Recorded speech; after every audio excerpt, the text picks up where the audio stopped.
Thank you, everyone. My name is Joe, and I'm an alcoholic. And it's truly by God's grace and the fellowship of Alcoholics Anonymous and the program of Alcoholics Anonymous that I found in a book called Alcoholics Anonymous. I'm sober today, and for that I'm very, very thankful.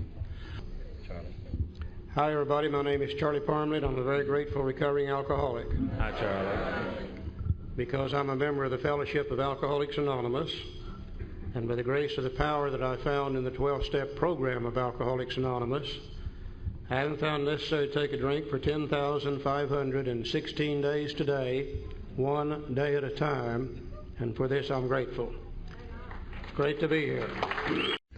Step 6. We have emphasized willingness as being indispensable. Are we now ready to let God remove from us all the things which we've admitted are objectionable? Can He now take them all, every one? If we still cling to something we will not let go, we ask God to help us be willing, and that's all of step 6. And if you'll notice, He didn't say a thing about defects of character, did He? He did say those things that we have admitted are objectionable.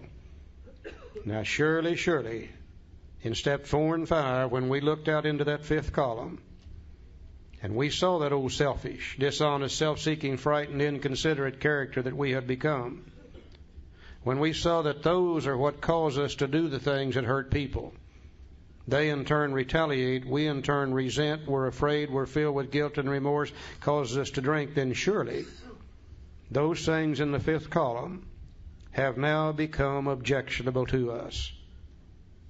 Are we ready to turn them loose? If we are, we're through with step 6.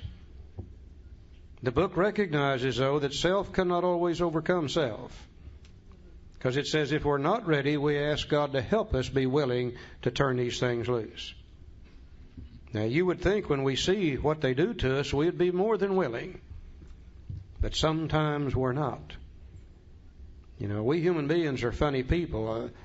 So sometimes we would rather sit in today's pain and suffering because we've kind of learned how to take care of that.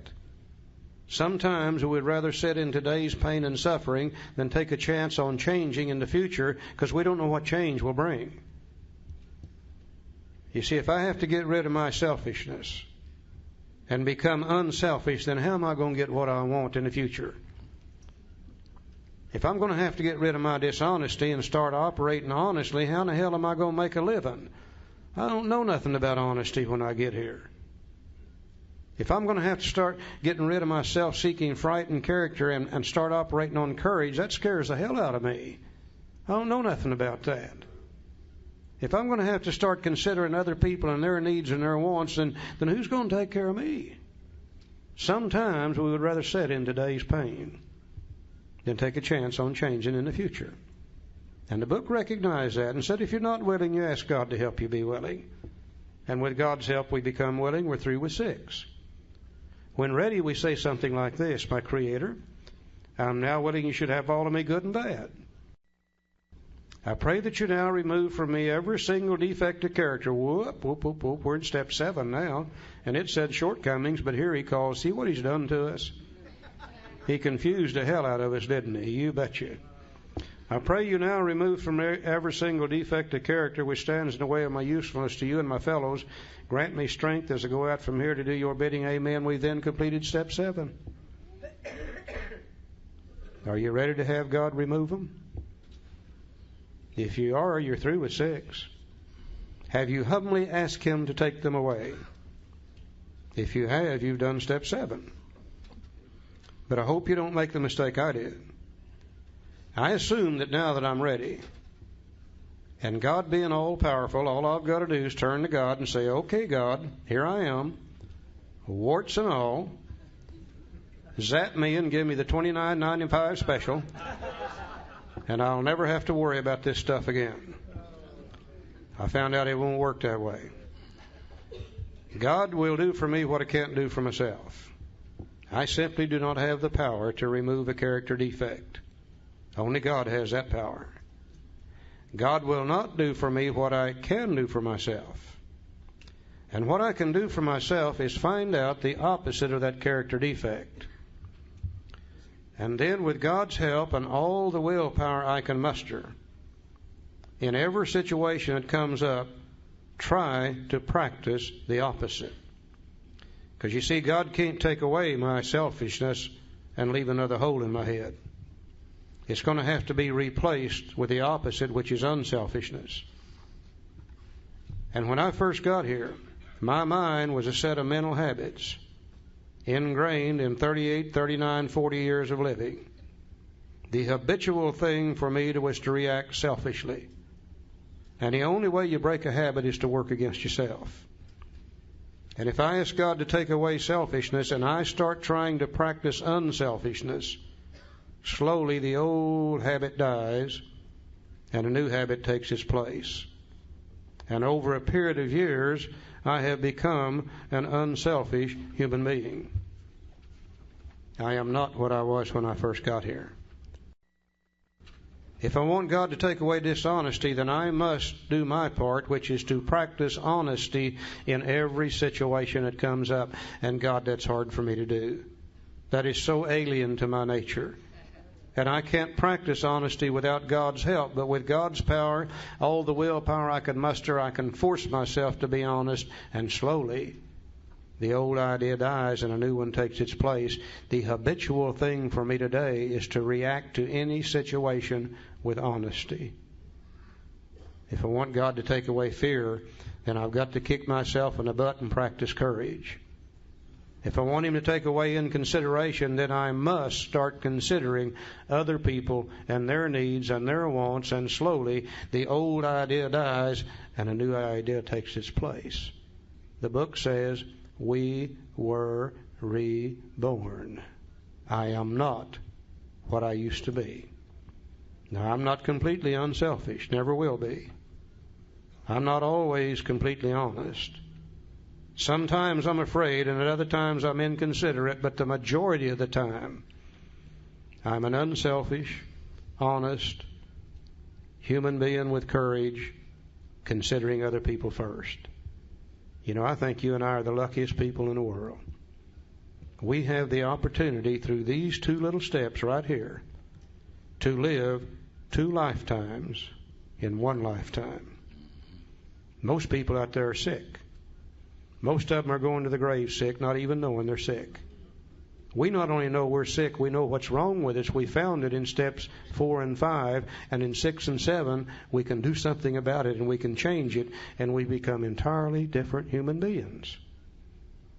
Most people don't get that opportunity. Now be careful. For God's sake, be careful. Because if you really accept this as the correct thing, the right thing, then that means from this day on, you are responsible for what you are.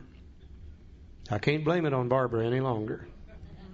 Can't blame it on Mother and Dad. I can't blame it on God, and I can't blame it on society.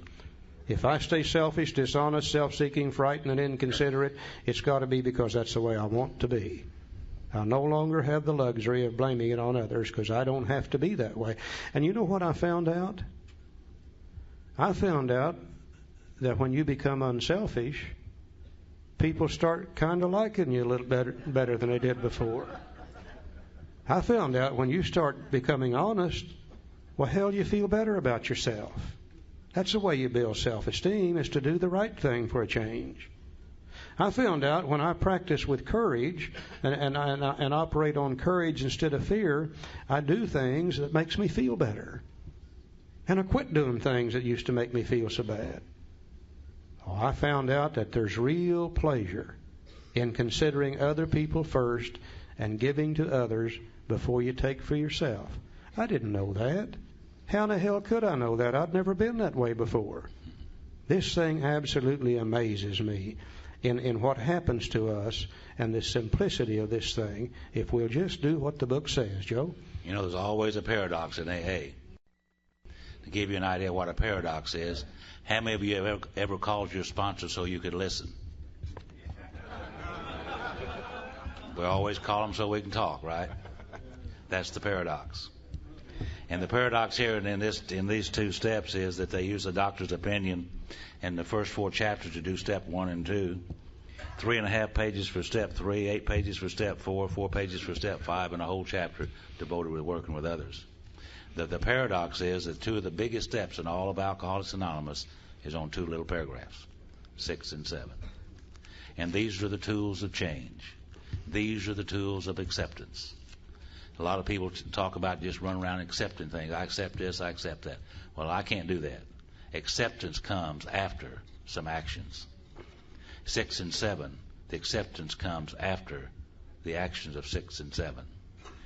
You know, there's a story in another book about this guy named Judas. Judas could not accept what he had done. And what did he do? He killed himself. That's the importance of acceptance. And you can't accept anything unless you take some actions. And he didn't do steps 6 and 7, didn't have them. And the other story is that there's a story in this other book about this guy. His name was Saul. Saul was riding his ass on the way to Damascus. Big bolt of lightning come down, knocked him off his ass on his ass. That's the way I read it. He gets up and he dusted himself off, and this big voice come out of the sky and said, "Saul, can we talk?" Yeah, we can talk. What do you want to talk about? Had to get his attention, didn't he? Maybe alcoholism had to get our attention. And he said, "Yeah, Saul, you've been a very selfish individual, and you've harmed a lot of people, and you're very resentful and angry, and you've harmed a lot of people by those attitudes." And he said, "I want you to quit doing that." And he said, "Well, how do you quit doing that?" He said, "Well, do these things. And if you'll do that, then you'll make a change. And when you change, then we'll call you Paul." Well, he did those things and became Paul. Now, we know that Paul was one of the greatest writers the world's ever known. And in the town of Corinth, they asked Paul one day, said, "Paul, what is the secret to living?" And he said, "The secret to living is daily dying. The old Saul had to die so the new Paul came alive." You see, 6 and 7. And by the time I got to 6 and 7, I could see what I had become as a result of the previous steps. And I didn't like what I had become. And a little doubt crept in my mind. Can God really change me from what I have become to what he intends for me to be? And then I had to reaffirm and rethink about this idea. On page 53, it said, God either is or he isn't. He either can or he can't. And what was my choice going to be? And I chose to believe that he could. The tools of change, to change from what I had become to that which God intended for me, 6 and 7. Two of the biggest steps in all of Alcoholics Anonymous.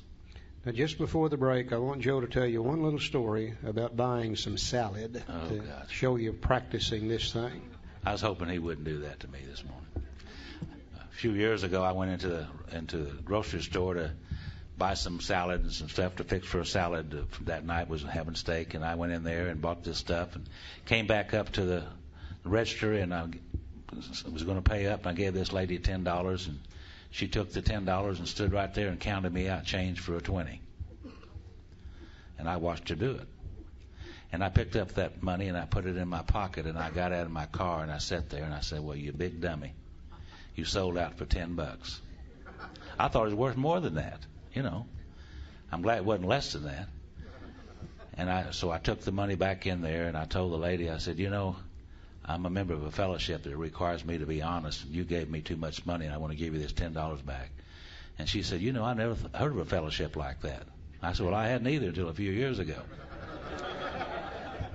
So here's your $10 back. Well, the whole point of this story, when I walked out of that $10, now believe me, I don't need $10. I mean, I do not need $10. And I walked out of that store and I felt about that big, sneaking out the door. You see, then I went back in there and gave her that $10 back, and I walked out and I'm feeling good again. I did the right thing. And if you practice that enough times, the next time she gives change for a 20, you do it right there. You don't even go out the door with it. That's what we're talking about when we change, and only we can do it. Only we can slay ourselves with God's help and become different human beings. So if you stay dishonest, self-seeking, frightened, and inconsideration, must be because you want to.